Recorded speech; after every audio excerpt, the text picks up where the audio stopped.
קבינט ניהול המלחמה, הדרג המדיני, נענה לבקשה מיוחדת של ארצות הברית לספק 2 מכליות ביממה לטובת מתקני טיהור השפכים ברצועת עזה, שעומדים בפני קריסה בהיעדר חשמל ובהיעדר יכולת להפעיל את מערכות הביוב והמים שאונר"א מפעילה.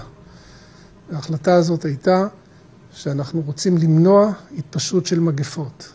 אנחנו לא צריכים כרגע מגפות שגם תפגענה באזרחים שנמצאים שם וגם בלוחמים שלנו שנמצאים שם. ואם תהיינה מגפות, תיעצר הלחימה. לא נוכל בתנאים של משבר הומניטרי ובתנאים של זעקה בכל העולם להמשיך בלחימה.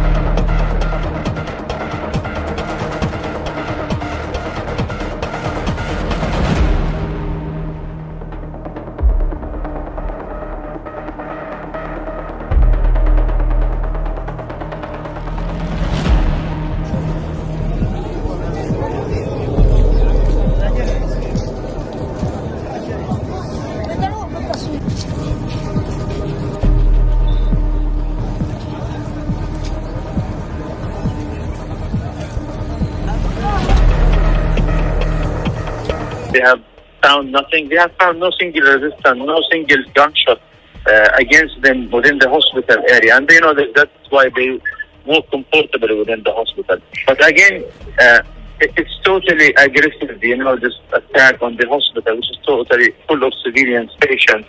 We can't perform, greatly at all. The 2 major buildings, the surgical building and the main orthopedic and general surgery building, are connected with a bridge at the level of the 2nd floor.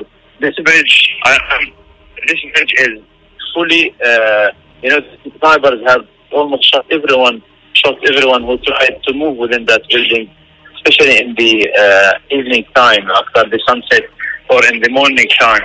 And we can move only in the middle of the day, something around 10 to 2 p.m., 10 o'clock to 2 p.m., because we feel it's a little bit safer, but they have totally separated the hospital building.